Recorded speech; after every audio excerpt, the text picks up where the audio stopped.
All right, good afternoon, everybody. Foggy day, foggy day. So this afternoon, President Biden delivered a major address on his economic legacy. After decades of trickle-down economics, President Biden has written a new playbook that's growing the economy from the middle out and the bottom up. His administration has delivered the strongest recovery in the world and laid a strong foundation for years to come by investing in America, empowering workers and unions, lowering costs, and supporting small businesses.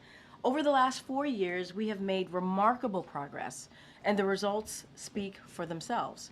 Over 60 million jobs created, the lowest average unemployment rate of any administration in 50 years, inflation down faster than almost any other advanced economy, and incomes up almost $4,000. The list goes on. As you heard the president say, we face an inflection point. Do we continue to grow the economy from the middle out and bottom up, or do we backslide to trickle down economics? With that, I will turn it over to Jared Bernstein, Chair of the Council of Economic Advisors, to further discuss the economic progress that we have made. Jared? Thank you. Great to be here with you again. I want to thank my team, as always, for helping me to prepare to speak to you today.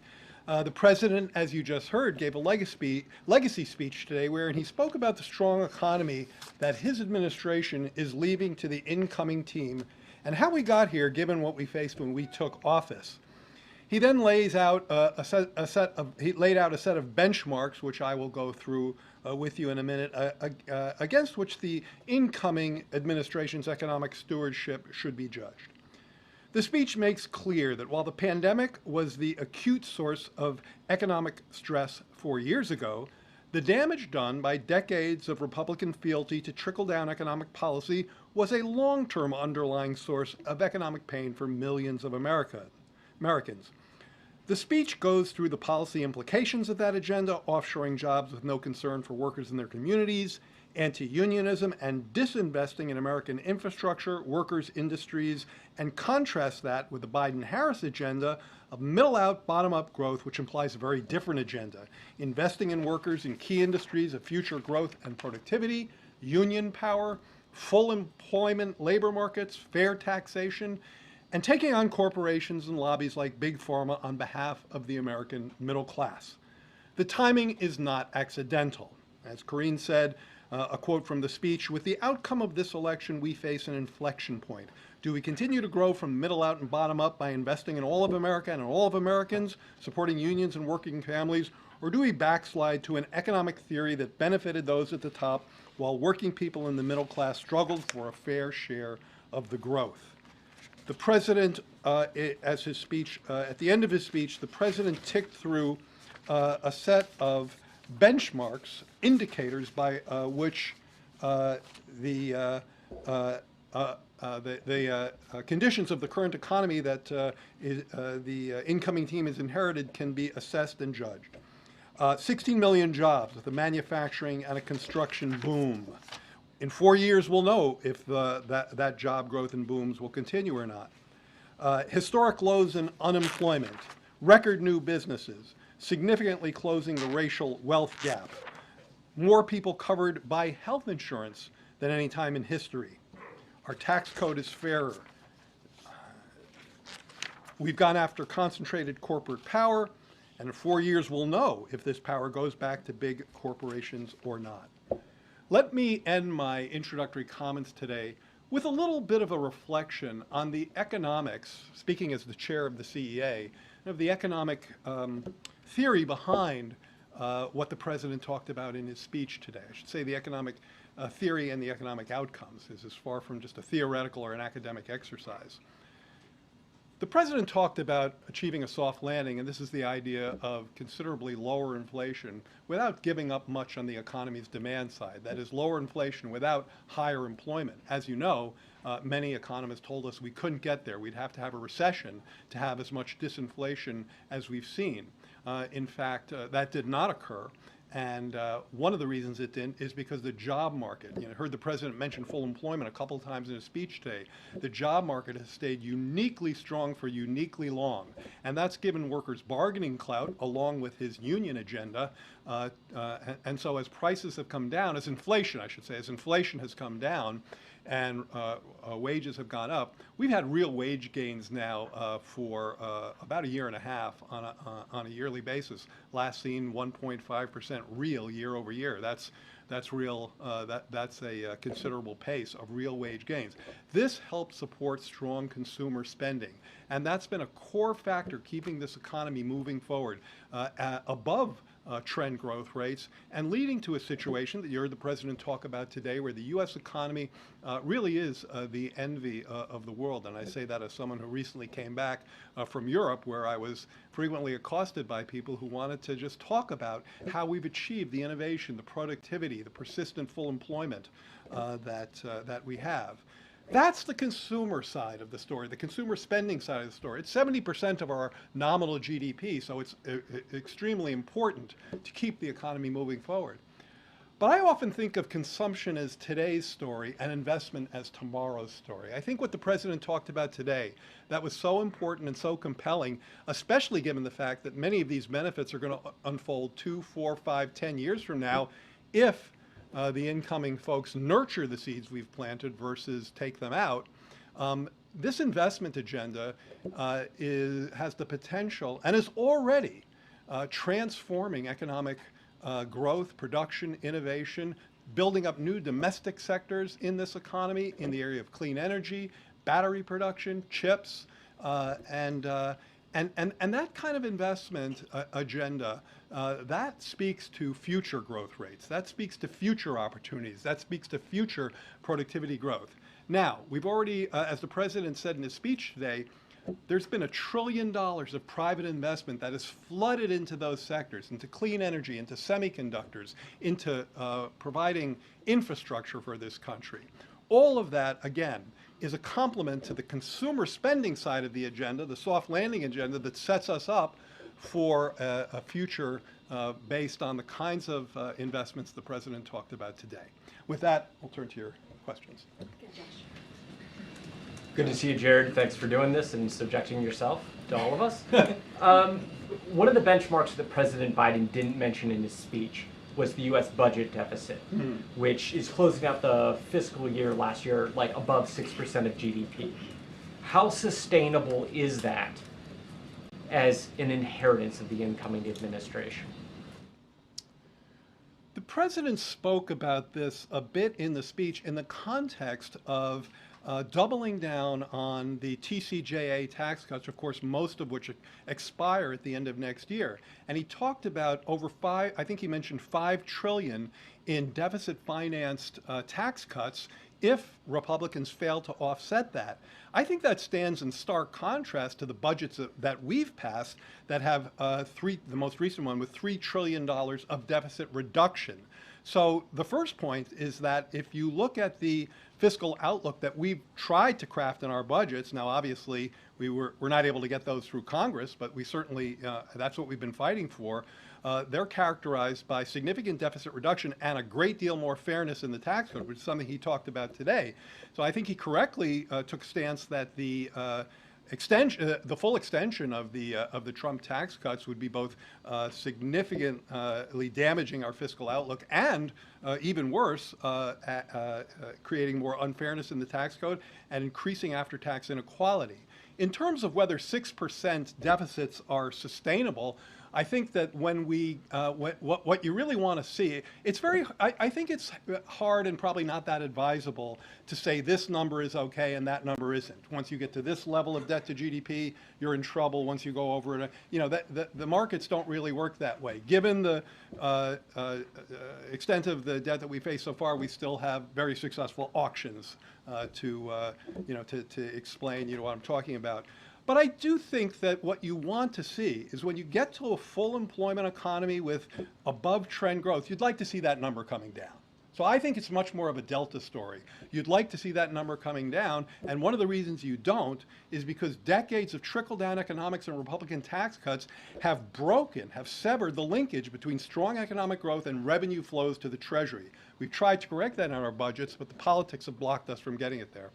But basically, you believe the current situation is not sustainable based off your budget proposals. I think that when you get to an economy, I think that when you're an economy like ours, no, I wouldn't say it that way. I would say when you're an economy like ours with all the kinds of indicators the President discussed today, full employment, above trend GDP growth, historically low unemployment, yes, your budget deficit should be going down because the revenues that come into your coffers are outpacing your outlays. And that's the budgets that we've written. That's something we've tried to embed in our budgets, and we haven't been able to get them passed. What's worrisome, and the President talked about this today, is that the incoming administration is making sounds of going in the other direction, which I would consider fiscally reckless. Yeah, Jared, it's been a little while since I've seen you, so I want to ask you a question about the speech and the context for it. I mean, so many voters cited inflation and just their pessimism about the economy in exit interviews as we were watching the election. So what is the purpose of sort of going out and saying, well, we did all this right against that backdrop? It's kind of like water under the bridge, right? Sort of your account of the economic progress is against the backdrop of people having said, no, that's not what we want to do.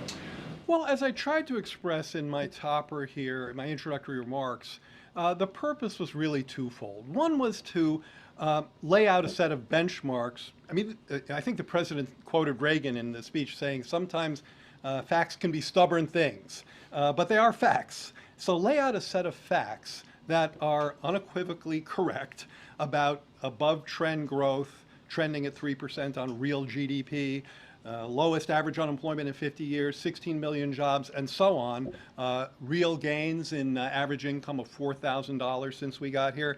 Lay down a set of facts, benchmark 20 million new businesses, small businesses created. Lay down a set of benchmarks against which the progress of the incoming administration should be judged. I mean, this is the incoming team, in no small part, ran hard against this economy, and so it's entirely possible that in some short amount of time that they start making very different sounds about how they own these great results. And we wanted to be sure that we set down the benchmarks that the Biden economic agenda delivered. Secondly, how did we get there? So those are the benchmarks, but how did we get there? We certainly didn't get there with trickle-down economics. We got there with the new playbook that Karine and I referenced, and that's a playbook that invests in American workers. It invests in American bargaining power. It believes in union strength. It believes in fair competition. It believes in fair taxation and a more reasonable fiscal outlook. It believes in pushing back on concentrated corporate power. All of those parts of the Biden economic agenda got us to where we are in terms of the positive indicators that we had in this, that we outlined today. Now, at the same time, nobody is denying the inflation that you asked about, and in fact, the President hit that head on in two ways. One, first, he talked about our efforts to get inflation down. So remember, in mid-June, you saw inflation peak, and after that, it turned around and came down pretty quickly to now it's within target. It's close to the Federal Reserve's target rate, and that's why you see them cutting rates. And so how did we get there? Well, we did a great deal of work on trying to unsnarl supply chains. The President talked about his release of oil from the strategic reserves, and of course, a full set of cost-cutting measures going after junk fees, healthcare, and so on.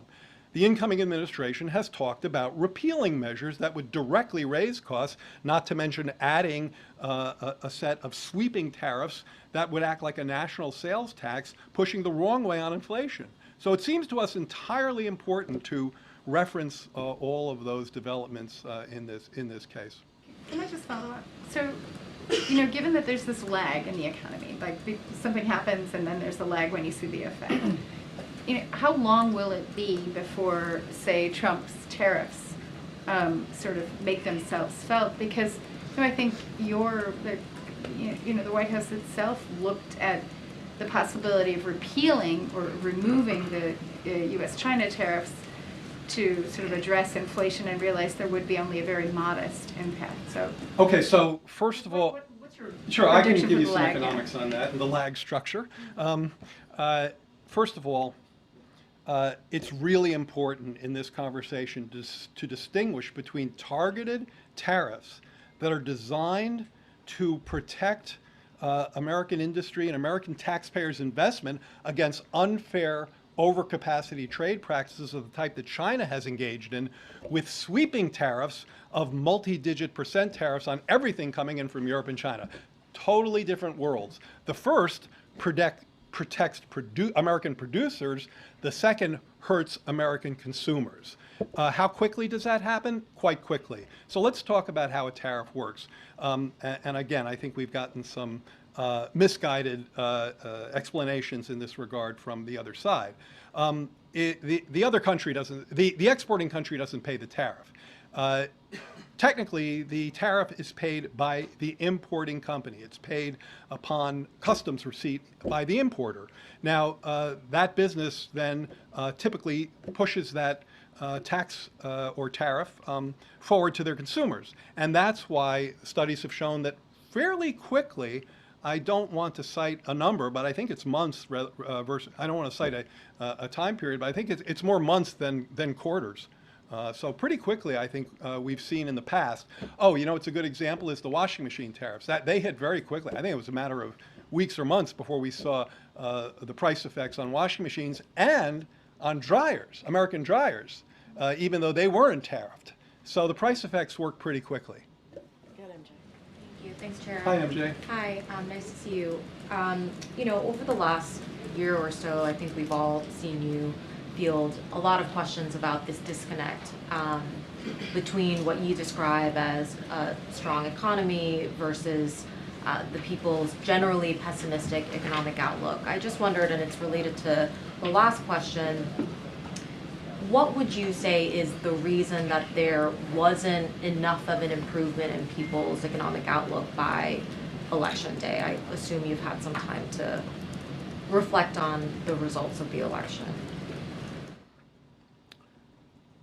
It seems clear, if you look not just at our election, but at elections and approval ratings across the globe, that not just inflation, because by the time the election came along, inflation was back down within distance of 2%. So it was back down close to the Fed's target. So not inflation, but the price level, the cumulative impact of inflation. So the fact that people could still remember what things used to cost, that was a force that really whacked incumbents in every I think virtually every election we've seen across the globe. So that was a very powerful force. Now look, from our perspective, we needed to do two things. We needed to get inflation down, because you'll never get people will never be able to acclimate to the higher price level unless inflation comes back down to around 2%. And that was behind our work on unsnarling supply chains, which became very important in this space. One of the graphics that I like to tout from our CEA team is if you look at supply chain measures of stress, which go way up and way down in the pandemic and post-pandemic,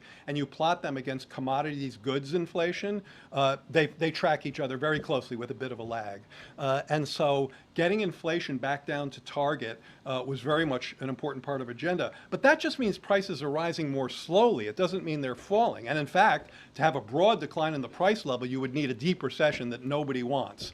So what you need to happen is for incomes to catch up. Now, those dynamics were happening. They were occurring. And I've spoken about this from the podium before. I theorized, probably a couple of years ago, and one of my colleagues and I are trying to write an academic paper about this. I theorized a couple of years ago that if inflation came down and people had enough time to acclimate to the new price level, an acclimation that would be very much aided, and in fact was essentially, it had to be aided by rising real wages or incomes, eventually they'd start to get acclimated and to feel better. And what's the word I want? Sort of a trivial example of that is You know, when I started driving, gas was 60 cents a gallon. But I don't walk around annoyed that gas isn't 60 cents a gallon because, well, prices have gone up, incomes have gone up more. That's where we are. Inflation is back down. The price level remains too high from the perspective of consumers and voters. And that's partly, you know, a big part of the answer to your question. I sense you want to say something else.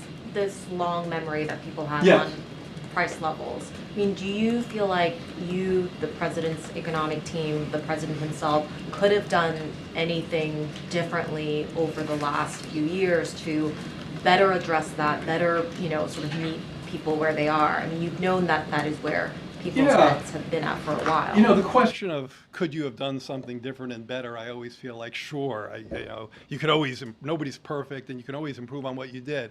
But on the issues I'm talking to you about, we were one of the first folks to be talking about this, to be understanding the difference between inflation and price levels from people's perspective. I mean, I don't know if you remember, but I brought this to our senior staff one day. You know, I brought this, well, I think it might have been the only time I did this. I brought a handout to our senior staff and said, let me talk to you about the difference between inflation and the price level and how people feel about that. And, you know, economics doesn't think that much about the price level. It thinks a lot about inflation.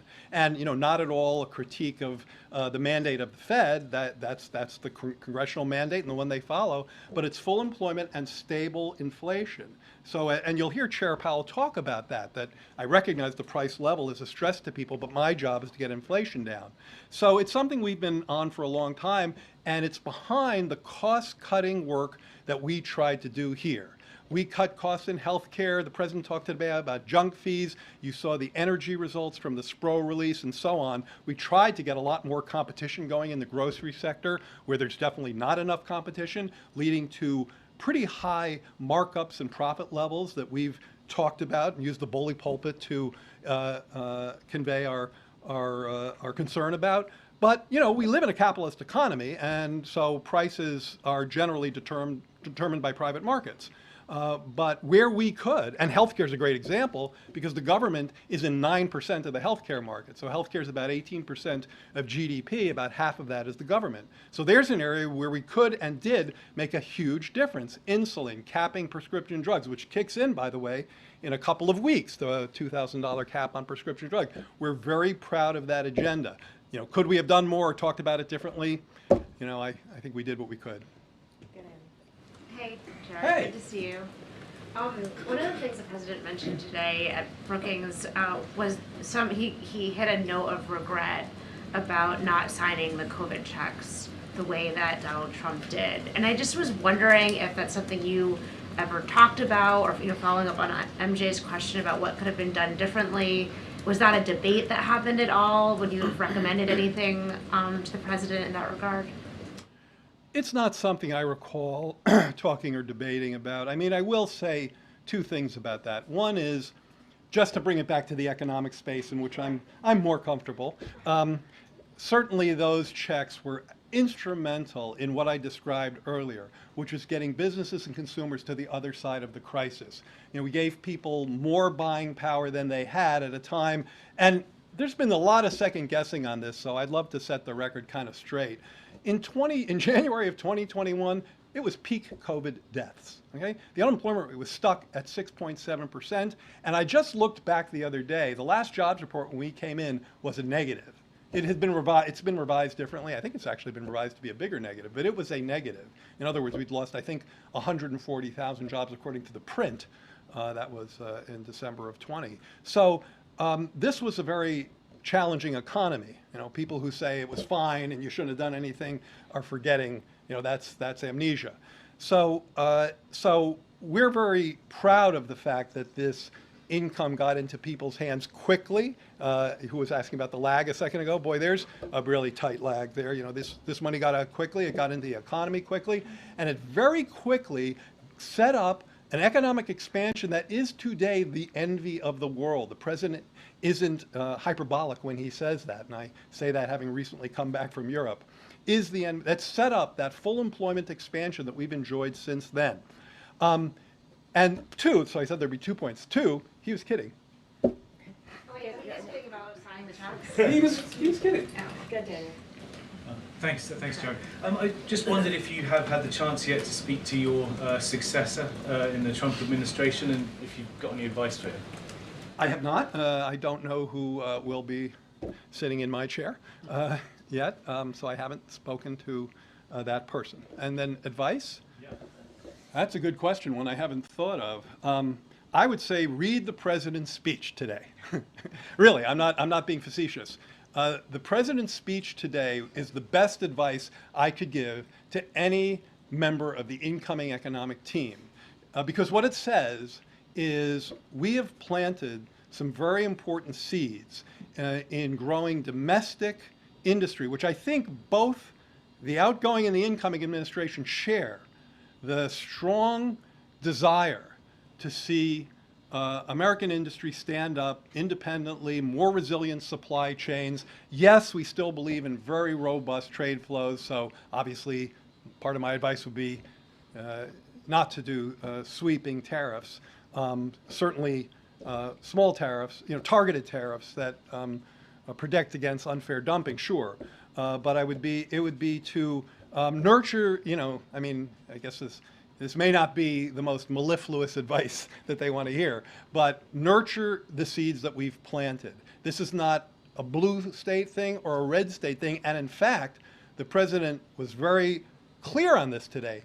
Most of the investments under the IRA, under CHIPS, even under infrastructure, are going to red states, not blue states. Most of them are going to people with relatively lower incomes or lower levels of education. So very much a working class issue. So nurture the seeds, don't stomp on them. Is there anything that you have seen or heard from the incoming administration's economic plans that you like?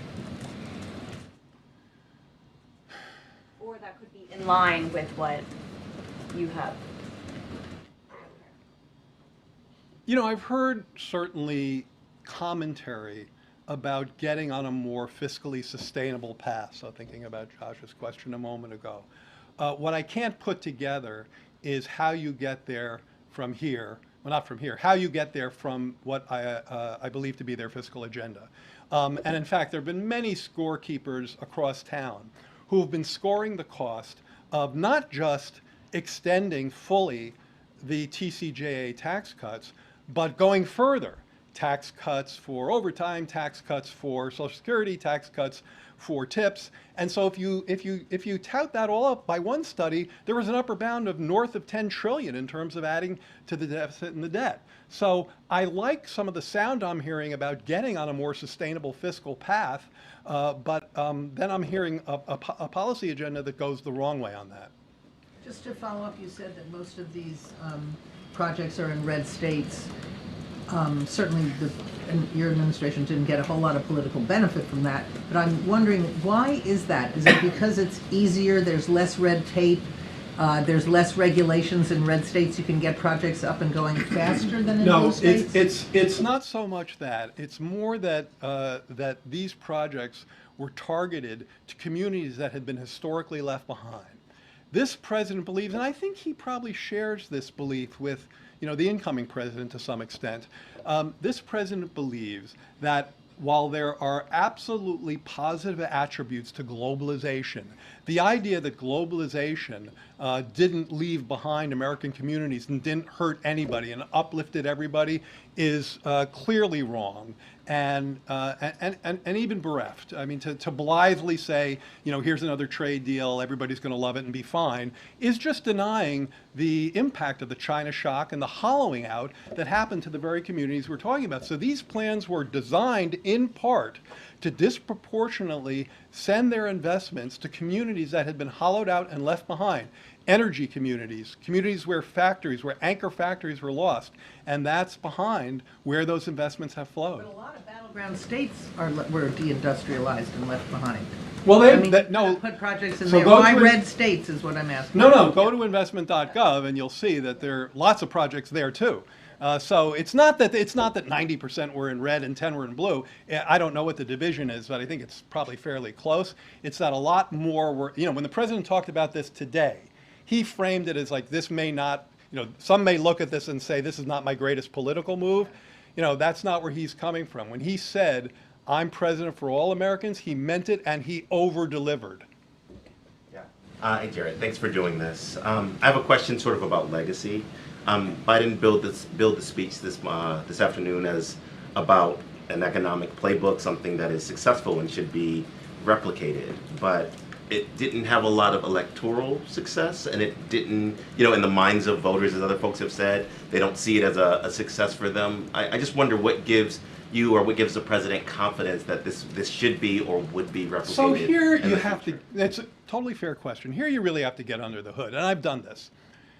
If you ask people what they think about paying $35 for insulin versus $400 a month, it's not going to surprise you that that polls somewhere between 80 and 150%. I'm making the second number up, but it polls north of 80%. If you ask people how they feel about an infrastructure project that restored a bridge in their area, again, you get approval numbers in the high 70s and high 80s. If you ask people, and now I'm talking about Democrats and Republicans, how you feel about this new computer fab that's going, microprocessor chip fab that's going up in your town, in your area, that's going to provide thousands of jobs building these fabs, which are 3-foot football fields long, and lots of jobs staffing them, jobs that the president today said can pay up to $100,000 for a non-college educated person. Not only are they going to say, yes, we like that, but a number of Republicans, I think a double-digit number of Republicans, have sent notes to the incoming administration saying, don't repeal that stuff. So part one, get under the hood and look at how people feel about many of the actions that the president talked about today. Part two, which I'm not denying the premise of your question at all, it gets back to inflation. And I probably haven't said enough about that today. I talked to MJ and others about the difference between the price level and how, if you remember what things cost, that really sticks in the craw of many in the electorate, not just here, but globally. But this inflation was a global inflation, so let's not forget that. In fact, cumulatively, we have good scatter plots on this in our forthcoming economic report of the president. This inflation cumulatively was about the same in the U.S. as it was in Europe and G7 countries. Where we stand out from the pack is not in cumulative inflation, it's in growth, it's in productivity, it's in innovation, it's in job creation. And so that's an important part of the puzzle too. Thank you for being here, Jared. I just want to ask you, a lot of this has been sort of reactive to the new administration that's coming in. The president-elect posted in the course of the last hours we've been gathering that any company or person investing $1 billion or more into the country will receive fully expedited approvals and permits, including environmental approvals. Is there any consequence to something like that? Maybe this is a question that's more about the environment more broadly, but economically, is there any reason why this should be something that's reconsidered or gets tough scrutiny? I would hesitate to respond to a tweet from the incoming president just because I'd like to know more about what he's talking about and whether that's something they're actually planning or something. Fair, that's all we know about what he's talking about, right. But that's fair. So I probably wouldn't say much about that. I will say the following that speaks to that a little bit. I keep flacking our forthcoming book. So in the economic report of the president, out in a few weeks, one of the chapters in that, it's not like we make any money. It's just point and click. So it's this is just intellectual sharing. We've had tremendous foreign direct investment, and yes, we've definitely tried to make clean the brush out. So there's to help diminish the burden from permitting and things like that. And there's more to do in that space. And I think there are members of Congress. That is, I believe, a bipartisan issue that we could be working on. So if the Trump team is serious about trying to clear some of that brush, sure. But one thing I hear too often from him and them is, without regard for any impacts of some of the guardrails that are there for a reason. So that's why you shouldn't really just respond to a tweet. You need to look at what's the impact of taking down guardrails that are embedded in that tweet, but not realized, not recognized. But without, even with the current situation being as it is, we've had tremendous inflows of foreign direct investment. I mean, TSMC, as you well know, I suspect, is building plants and already testing chips, and I think quite successfully, in their fabrication plants in Arizona, I believe. And of course, across the country, we've seen these investments play out. And when I think about the pictures in this chapter, the foreign direct investment charts, like they spike up like that. We've certainly seen historical investments in manufacturing facilities in this country. We recently hit a peak in the contribution of manufacturing facilities in this country. Its contribution to GDP was recently the highest it's been since the early 1980s. So that's not just domestic investment, that's global investment. We're very proud of it. All right. Go ahead, Jared. Last question. Thank you. So, I mean, I guess more broadly, the audience for the address today, was it, like you said, just for the American people to know sort of what you were and kind of how to judge the next 4 years, or is this kind of a call to action for members of Congress, for Democrats to think before maybe they go along with some of these policies legislatively? I mean, I think that in some ways, sure, the latter of what you said, in the sense that the president was very clearly outlining two very alternative economic playbooks, and he was very critical of the former, the trickle-down model, and very much underscoring the progress that we've made with the Invest in America, invest in workers, invest in unions, invest in tax fairness, invest in domestic industries in this country. That's the agenda, that he obviously argued today is far superior to growing the economy in a lasting way, to trickle-down tax cuts for rich people, which, as I said earlier, simply worsen the fiscal outlook and enrich their beneficiaries. What I would say in terms of, I don't know that there was some sort of, no hidden message to politicians in there, but I've tried to say today, one, I think, useful way of looking at what he talked about today is this investment agenda. Strong consumer spending at 70% of our economy, that's important, but investment, is another 10, 15%, and that's important too. Consumer spending helped us get to where we are, helped us, strong consumers on the backs of a strong labor market, easing inflation, strong real wage and income gains, that's helped get us to where we are. And in fact, a healthy American consumer, off the backs of a strong full employment job market, will always propel this economy forward, because consumer spending is 70% of our GDP. In Europe, it's 55%. In China, it's 40%. So that's a natural place for us to have gone. But for investing in the future, you got to plant seeds. So the message to anyone, D, R, whomever, from the speech today, is nurture those seeds. Take those seeds that we've planted, and by the way, these are not sprouts in the ground. I mean, these are seeds that have $1 trillion of private capital backing them. So they're sprouting. I think I better put this tortured metaphor aside pretty soon. But those sprouts need to be nurtured, and I don't care if you have a D or an R next to your name. You need to roll up your sleeves and start nurturing. Nurturing. All right. Thank you so much, Chair. Thank you. Appreciate it. We'll be nurturing I'll bet you those will. seeds. All good? All right. Thank you so much, Jared. Appreciate it. We'll take signed copies. That's right. All right, I just have two more things to share with all of you at the top, and then we'll continue. So today, following the G7's June agreement and the President's October commitment, the United States has disbursed $20 billion to a new World Bank fund that will provide economic support for Ukraine. The U.S. and G7 loans will be paid back by the interest earned from Russia's immobilized sovereign assets, increasingly putting the cost of the war on Russia, not on U.S. taxpayers.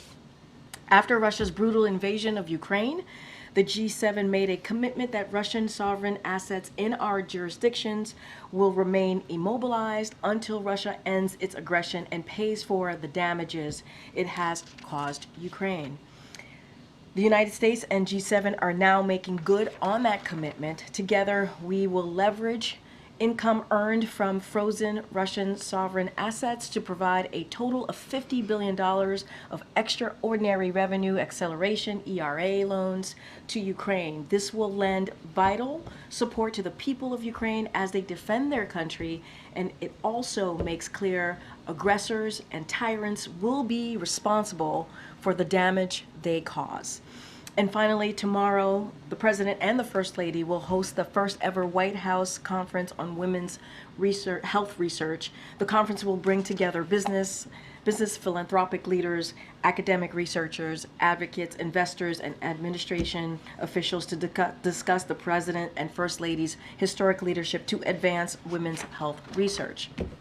President Biden and First Lady Jill Biden created the White House Initiative on Women's Health Research to fundamentally change how our nation approaches and funds women's health research. The reality is, despite making up more than half the population, women have historically been understudied and underrepresented in health research.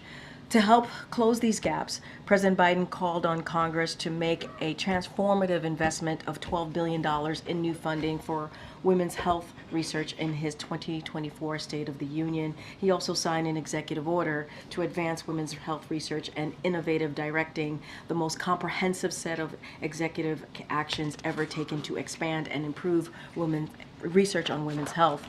Since its launch in November of 2023, we're proud that the initiative has galvanized nearly $1 billion in funding to close gaps in research. And tomorrow you will hear directly from the President, you'll hear directly from the First Lady, who are going to discuss this progress and the work that still remains.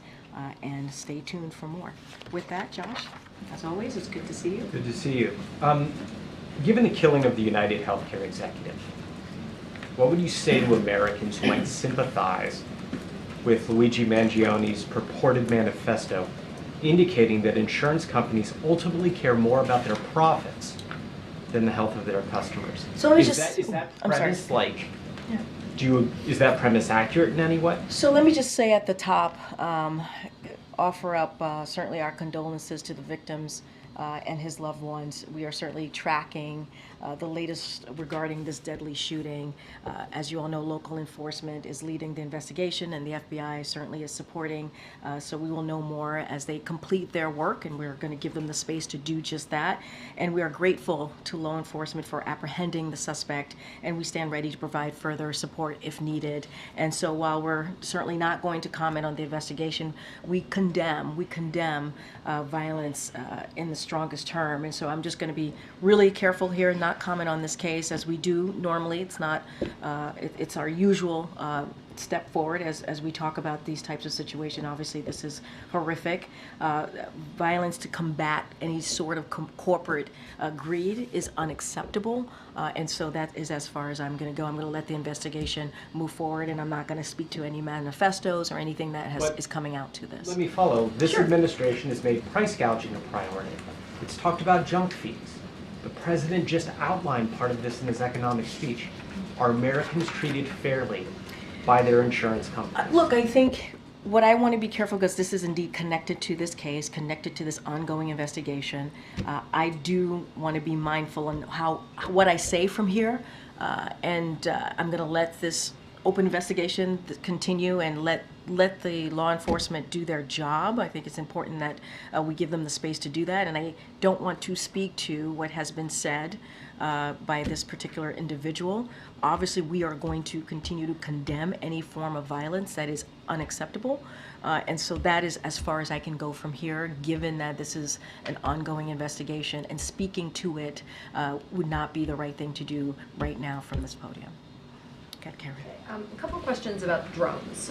There have been repeated drone sightings in the Northeast, especially in New Jersey. These are not small drones, some of them pretty large. They're flying at low altitudes, they're flying in flocks. Has the president been briefed on this situation? So we are certainly aware, the president is aware. So we're closely tracking the activity and coordinating closely with relevant agency, including DHS and FBI, to continue to investigate these incidents. Don't have anything beyond that to share. Obviously, this is something that DHS and FBI are tracking very, very closely, and so I would have to refer you to them directly, but aware keeping an eye out and looking into the incidents that you just mentioned. Still though, but Yeah, has the federal government ruled out that these are controlled by foreign entities? Yeah. And do you know if they're conducting surveillance over these So I areas? cannot make any kind of predictions or comments about that specifically from here. This is something that DHS is looking at and FBI, so I would have to refer you to them. I don't have anything beyond that. We're tracking this very closely.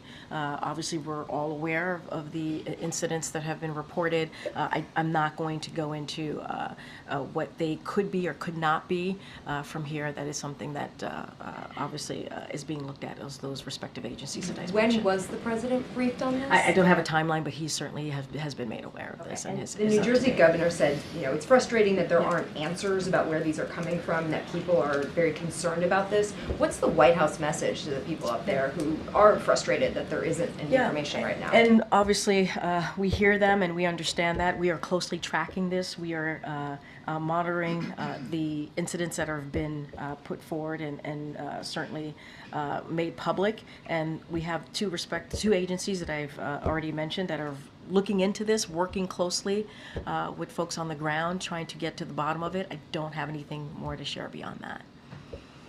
Go ahead, Andrea. I was trying to see who else I could call, because I know I've called on you already. So I just wanted to follow up on your comment, or your desire to not comment necessarily on the United Healthcare thing, but you did use the words corporate greed. So just You mean just in general in this administration? Well, I mean, in Or terms what- of, you talked about the horrific response. Just read it back. Obviously, this is a horrific response. Oh, you mean in my answer? This is horrific violence. Yeah. To combat any sort of corporate greed is unacceptable. Yeah. So, I mean, are you saying that you buy the argument that this violence was specifically targeted at some sort of corporate greed by United Healthcare? What I'm saying is that anything, right, any type of violence on whatever it is, right, whether it's political violence or any kind of violence, we are going to continue to say it is unacceptable. And we're going to condemn any form of violence. And that's what I was bringing it more so in a broader spectrum of what we have been pretty consistent in saying at this podium in this administration, certainly this president as well. Any form of violence, whether what it is, we are going to certainly condemn it. And then just to switch gears, the president today during his remarks at Brookings talked about leaving office but not going away and continuing to work on polarization and division issues. Do you have anything to share with us in terms of the president's plans? He's cut short his, what will he be doing over the holidays? Can you just sort of give us a little readout on what he's planning and whether, there would be a foundation or how he envisions working on So you're talking about like polarization. what his world will look like post his presidency. Look, I'm going to let the president speak to that. Obviously, he gave you a little bit of a window of his thinking of what he sees his world post January 20th. I don't want to get ahead of him.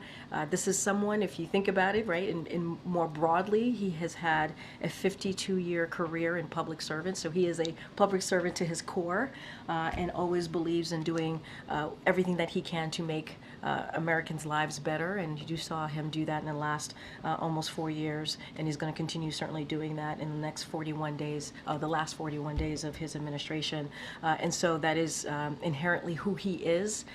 He talks about continuing to do the work that he truly believes in. Obviously, he talked about polarization. This is something that he's talked about for some time, and this is also a president, whether he was president, vice president, or senator, and you know this if you followed his career very closely.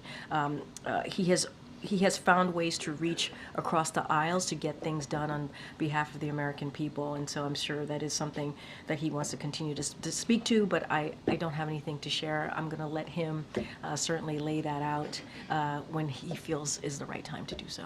And just really quickly, I know that Kirby spoke with us earlier, but the question that I have is on Syria, and it looks like the government there now is sort of, or the direction seems to be to embrace an open market economy. Can you say anything more about further contacts that you've had with the opposition forces there in Syria, and what your sort of understanding is about the direction that that government will take. So look, what I will say is, and what you've heard from many of my NSC colleagues over the past couple of days, and certainly from the president on Sunday when he spoke to the developments in Syria on Sunday when he gave remarks in the Roosevelt Room. So what we can say and what I can say is that we are in contact with all the Syrian groups, including including intermediaries, as we work to do whatever we can to support the Syrian people through a transition, and so that's what I can speak to. You heard the president say that various leaders of the rebel groups, including HTS, are saying what we view to be the right things publicly, obviously, but what is important is what they're saying closely matches what they're saying. Their actions closely match their words, and that's what needs to be seen. But I'm not going to go beyond that at this time. But certainly we are in touch with Syrian groups. Okay, MJ. Thanks, Karine. Just quickly following up on the murder of Brian Thompson, can you give us any sense of how the president himself has been processing those headlines? I think even just setting aside the debate that it has prompted about the healthcare industry, I think just the image itself has been so shocking to a lot of people. Yeah, and I'm going to be honest, I haven't had a deep dive conversation with the president about this. Obviously, I know that he has been updated. Certainly have talked to him about what has been reported, and he's been updated by other senior members of his team. So haven't gone into the images or anything like that specifically. But what I can say, and what we've been pretty consistent, and I just mentioned this to one of your colleagues, is denouncing violence. And how horrific this incident is, and it is important to certainly continue to say it's unacceptable, continue to say that we condemn it, and we are trying to be really mindful because this is an ongoing legal matter, and so what we say at this podium, as you know, goes far and wide and has impact, so we're trying to be super careful from here, but the thing that I can say is condemn the violence that we saw certainly last couple of days ago on this issue. Just separately, can you confirm that the president still opposes the death penalty? No, his view has not changed on that. Given that his view on that hasn't changed, can you talk to us a little bit about? I know you're not wanting to, share anything that you're not prepared to share yet, but given that has been his stance, is he currently considering the possibility of the commutation of inmates that are currently on death row? Again, I'm not going to go ahead of the president's thinking. Certainly, we will have more to announce on pardons and commutations, as I've said many times before. But there's a process. He's reviewing it. He's thinking through it. I'm just not going to get into any specifics from here at this time. When he's ready to make announcements, we'll certainly, obviously, share that with all of you. Quickly, you mentioned the president can speak for himself on a lot of these issues. Will he give a year-end press conference? I don't have anything to share. Obviously, the president is going to wants to continue to engage with all of you.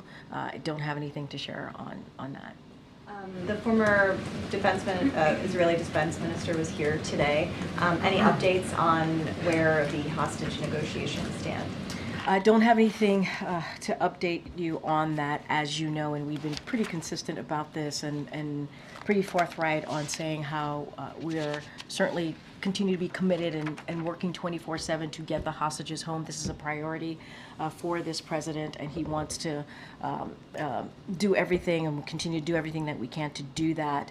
National Security Advisor Jake Sullivan is going to be traveling to Israel this week to meet with Israeli officials as part of our close consultations on a range of important issues, including our efforts to reach a hostage release and ceasefire deal in Gaza, and the latest development in Syria.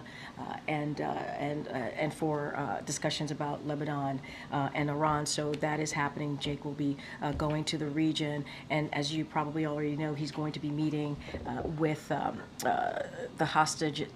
families of hostages in Gaza, and so they're going to be meeting this afternoon if they haven't already. And this is something that, as you know, he has spoken to this before. Jake Sullivan regularly meets with the families of these hostages, and he has done that multiple times throughout this past year. And so that is something that he's going to be doing today.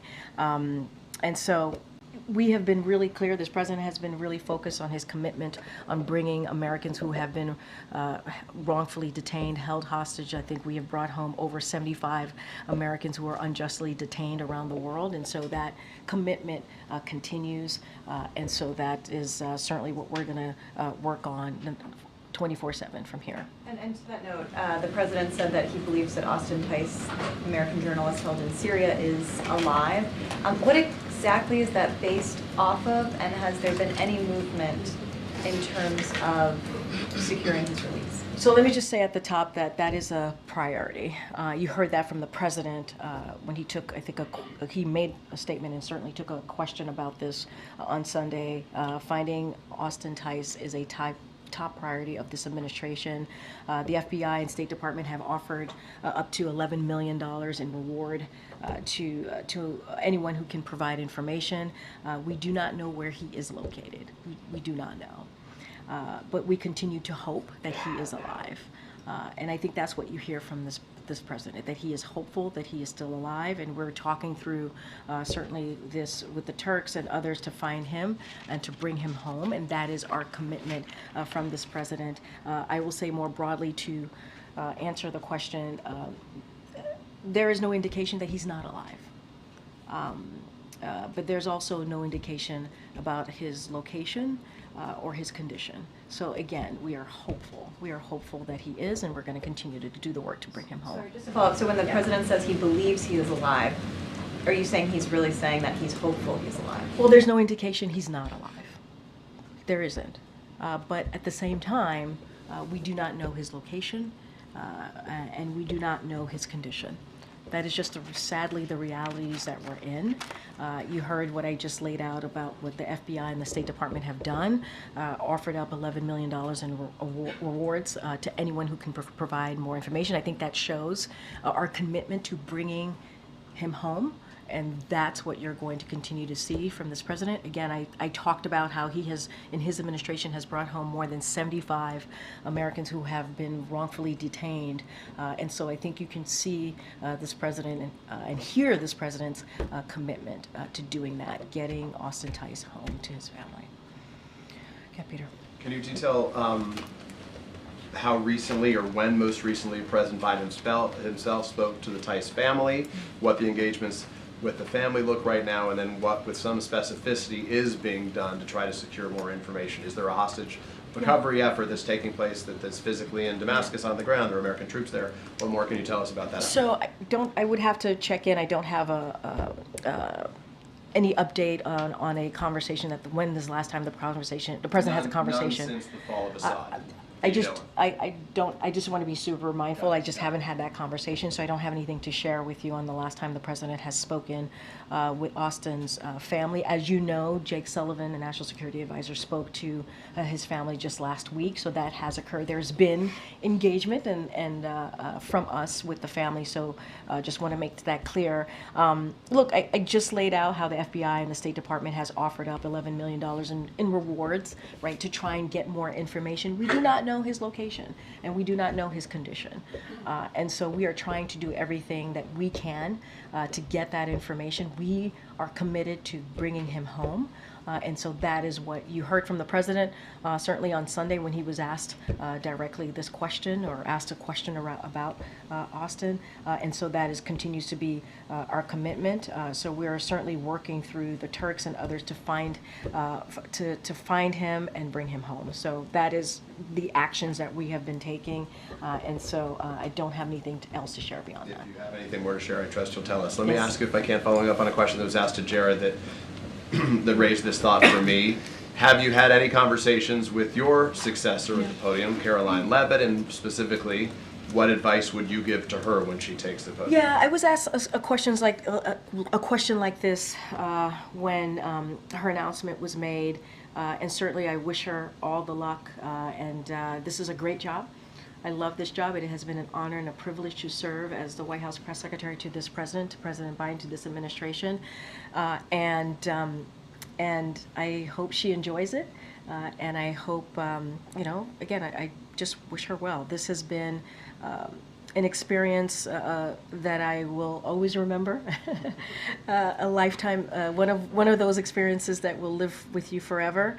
And you know, I know people say how tough this job is and how unrelenting it could be, but I enjoy it. I've enjoyed this opportunity. I've enjoyed speaking on behalf of the President of the United States. That is a big deal. That is an important job. I have not spoken to her, but certainly wish her well. Obviously you wish her well, so those are good wishes. But in terms of advice, what is your advice? Well, look, one of the things that we have, I hope you all agree, in this administration is we have brought back the norms of how to engage with the press, having these press briefings, doing these back and forths, and trying to do that in the most respectful way that we can. And I think it's important. It's important we did that, not because of all of you here. Obviously, we respect the work that you do, but also what the job that you do and what it means to the American people. So to be clear, would you urge the new White House to have a daily press briefing? I am not going to. No. I think they have to decide for themselves how they want to move forward with a Trump administration. That is for them to decide. What I can say is bring back the norms I think we believe, not even I think, the president believed was incredibly important to do. Having this back and forth with all of you, we believe was important to do on behalf of the American people. Being able to have the freedom of the press, right, and respecting the freedom of the press is indeed very much part of our democracy. We call you all the fourth estate, right? That is incredibly important to have that be part of this administration, the job that you do, reporting on what we're doing, even when we disagree with all of you. Not all of you, with some of you. I don't want to say all of you, a blanket all of you. But even when we disagree, just generally, right? Even when we disagree, we believe it's important to have that back and forth, and it's healthy. It is part of our democracy, and we want to continue to respect, certainly could continue to respect that. I'm not, it is up to them. I'm not sitting behind the resolute desk, and that is for that person to decide, the next person to decide how they're going to move forward. Okay. Yeah, two quick ones. One on the U.S. Steel matter. Can you give us an update on the timeline, and is the president committed to making a decision one way or the other before he leaves office, or is there a possibility he'll let his successor make a decision? I don't have any update for you on that. I don't have an update. Next one, same question, TikTok. What about TikTok? Is the president committed to making a determination? Do I like TikTok? On TikTok before he leaves office, or is that something he might leave to? So look, so I'm going to refer you to the Department of Justice, who has put out a statement on this, and the court's finding that, and I quote, the government has offered persuasive evidence demonstrating that the act is narrowly tailored to protect national security and, another quote here, to counter a well-substantiated national security threat. I'll just reiterate the administration and a strong bipartisan majority of Congress that passed this law have been clear that we want to see is a divestment, not a ban. We've been very clear about that. You've heard us talk about that from here ad nauseum, I'm sure, for all of you. And so this is not about banning the app. This is about preventing the PRC from being able to exploit data gathered on many Americans. So this is about protecting our privacy and American privacy. And so that's what we've been very clear about that. Outside of that, I would have to refer to the Department of Justice. This is a presidential determination under the law. I would refer you to the Department of Justice since there was just a decision made about this. So I'm going to refer you to this on that. Okay. Thank you. Two questions, one in Brazil, one Haiti. Haiti, do you have a reaction to the massacre that recently happened? 180 people were killed. So we are horrified. horrified by the reporting that nearly 200 people in Haiti were needlessly massacred, as you just stated, by self-serving criminal gang members. And so we strongly condemn this vicious and criminal act. And we call upon all of the international community to immediately stand with the people of Haiti and provide assistance to the Kenyan-led multinational security support mission. But it is incredibly sad to us what we been reported, and it's horrific. I mean, these are people who were needlessly massacred, again, by self-serving criminal gang members, and it is certainly disheartening to hear. And on Brazil, President Biden met with President Lula of Brazil last month. Today, President Lula was undergoing surgery. Has the president been following this? So he is aware, and you're right. The president was in Brazil recently. He enjoyed President Lula's warm welcome to Brazil just a couple of weeks ago, just last month. And so we are pleased to hear that his operation this morning went well, and certainly we wish him a speedy recovery. And as you just asked me, the president is aware and is tracking. Go ahead. Thanks, Karine. One of the first things that the president did when he took office was rescind former President Trump's order creating Schedule F that would have allowed thousands upon thousands of civil servants to be fired if they were determined to be in a policy-making position. And the administration has finalized regulations that would make doing that harder for a future president, but the president never got behind any of the bipartisan bills that would have prohibited future presidents from reclassifying civil servants, employees, to make them more easily fireable. Does he regret not doing that, considering that President-elect Trump has indicated that he wants to immediately bring back Schedule F and begin firing lots of civil servants? So what I will say is, and you stated this in your question to me, and I think the president has led by example. You said what he did the first couple of days, couple of weeks, even months when he stepped into this office, into this administration, and trying to protect, certainly, and turning back some of the policies that were put forward. And the reason he did that is because this is a president who believes that public servants deserve to be treated with dignity and respect, because they are working on behalf of their fellow Americans. And so he took those actions because he believed that. And he took those actions because he was able to lead by example in this office.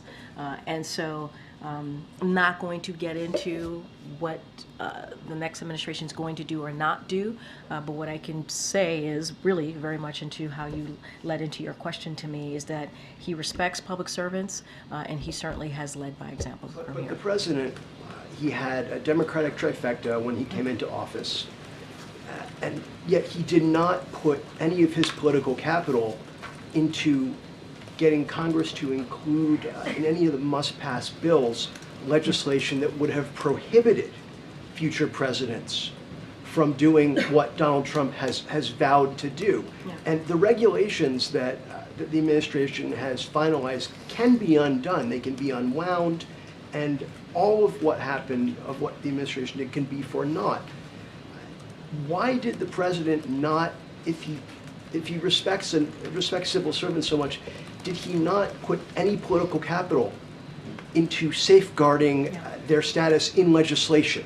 So first, Andrew, I'm not going to litigate each policy, each legislation. I'm just not going to do that from here.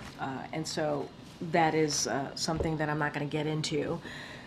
What I will say is the president took action. You said it in your question. He took action to undo some of the policies that were put forward by the last administration that harmed these public servants that were working very hard to do the work on behalf of the American people. And he did lead by example. He did. He took steps, and he did that because he believes in respecting and showing some dignity to those workers. And he undid a lot of the harm that was caused, policies, obviously, to these public servants. And I think that is showing leadership.